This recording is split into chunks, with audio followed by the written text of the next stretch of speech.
I've been training with a CrossFit coach for 30 days, and here's what's changed. This is my coach Jeff, who I poke fun at in all of my vlogs. And because he told me his kids also watch my content, I did the responsible thing and turned him into a superhero. Jeff is the founder of Silverback Systems, and he's been the mastermind behind my suffering for the past month. Firstly, I want to talk about what a week of my programming looks like, starting with Monday, which is usually snatches. Before I started this programming, I was afraid of snatches.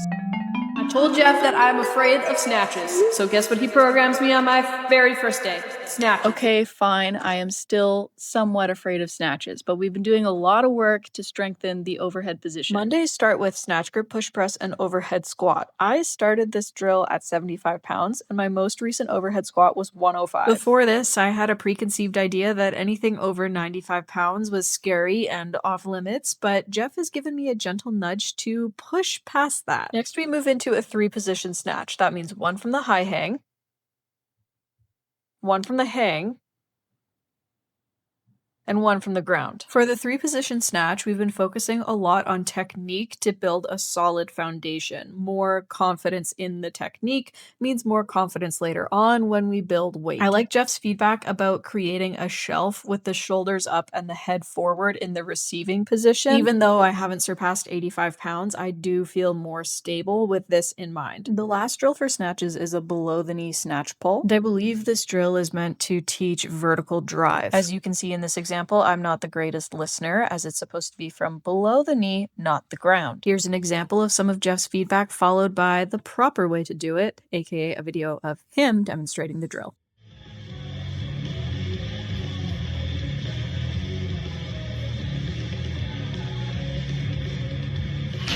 Each training day ends with a Metcon. Here's the examples of the Monday Metcons that I've had so far. As you can see, the duration and intensity varies week to week. And that is a wrap on Mondays. To summarize, we usually do 3 strength pieces and a Metcon. Next up, a comprehensive review of Tuesdays, skill and engine. So skills and engine can be on either Tuesday or Wednesday, depending on my work schedule. Yes, I have another job on top of content creation and school. It typically starts with a 20 to 25-minute piece involving some kind of machine of choice and a number of different skills. There's been big focus on anything pull-up related. This can be beat swings, regular pull-ups, butterfly chest to bar pull-ups. We've also been working on developing capacity for bar muscle ups. I like how in this piece, Jeff starts with the foundation of the beat swing, but then progresses into the pull-up and then the chest to bar pull-up and then the muscle up. But the real highlight of this piece is the ring work. Jeff seems to be optimistic that I could get a ring muscle up this year, and I hope he's right. So we've been doing a lot of work on the rings, including, but not limited to, these isometric ring holds, 20 seconds at the top and 20 seconds at the bottom. Let me tell you, I have a love-hate relationship with this because I have definitely gotten stronger, but man, do they feel awful. When I first started this drill, I could barely do 20 seconds at the top. Now, 20 seconds is fairly easy. The bottom hold, well, it is definitely still a challenge. I used to be reliant on the band though, and now I can do it for like 10 to 15 seconds without a band, so that's improvement. Now, depending on how many times I'm training that week, sometimes there will be a second skill piece somewhere. So for example, it could look like this, where on Tuesday we do the skills that I just showed you. And then on Thursday, Jeff will throw in things like wall walks, handstand push-up practice, crossover skipping, pistol squats, just to name a few. Jeff has challenged me with these pieces in ways that I didn't know was possible. For example, progressive overload on pistol squats. Excuse me? I thought it was enough of a flex just being able to do these, but then he threw in goblet pistol squats. Oh, the other trick up his sleeve is non-alternating, so 5 on one leg, 5 on the other. When I tell you, my butt was sore for days. Also, in the skill work segment, ways to make handstand push-ups harder. Like typically when we think of progressive overload, we think of adding 5 to 10% each week in terms of weight, but Jeff's figured out a way to do this with skills that don't exactly involve weight like handstand push-ups. For example, kipping handstand push-ups into strict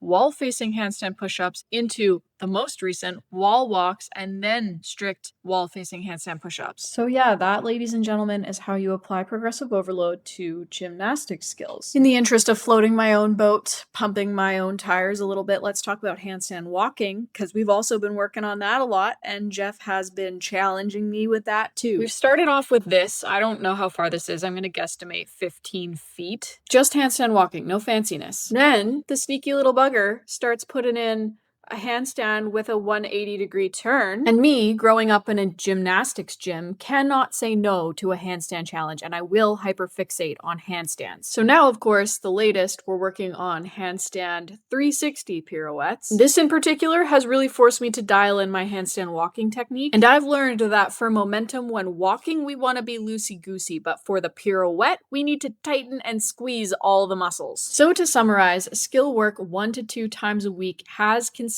of butterfly pull-ups, butterfly chest to bar pull-ups, muscle-ups, ring work, handstand push-ups, handstand walking, pistol squats, and crossovers. Just to name a few.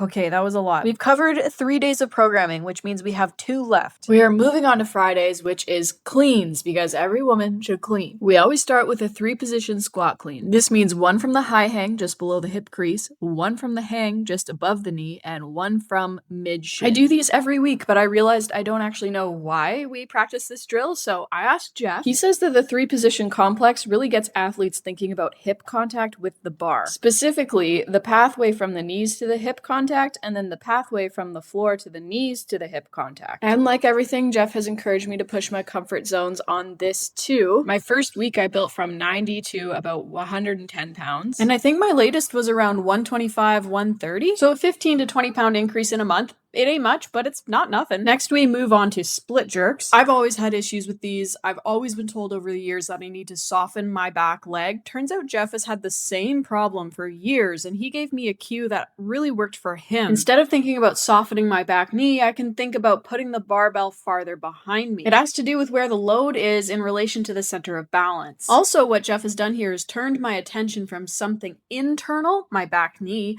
to something external, the barbell, and this is actually a really helpful learning technique. Intentional or not, I don't know, but it's actually been proven that athletes learn better if feedback is directed to something external than internal. Then we have a 3-position pause clean deadlift. In a clean grip, we're going to deadlift the bar to mid-shin, hold for 2 seconds, then to just above the knee, hold for 2 seconds, and then to just below hip crease. Hold for another 2 seconds. This essentially builds on the same premise as the 3-position squat clean, teaching athletes correct bar path, and I would argue that it builds strength in these positions because these are actually pretty hard. And of course, like every other day of the week, we finish off our day of programming with a Metcon. And so that just leaves Saturday. The rest of the days of the week have an element of predictability, but I would say Saturdays usually involve a longer, more classic CrossFit style piece. Sometimes it'll be a 20-minute EMOM, sometimes it'll be a conditioning couplet. From what I've gathered, I think what Jeff programs on Saturdays depends a lot on what's happened during the week leading up to that. So that is an entire week of programming. To summarize, I train 4 to 5 times a week, 1 day for snatches, 1 day for cleans, 1 to 2 for skills and drills, and 1 day for conditioning,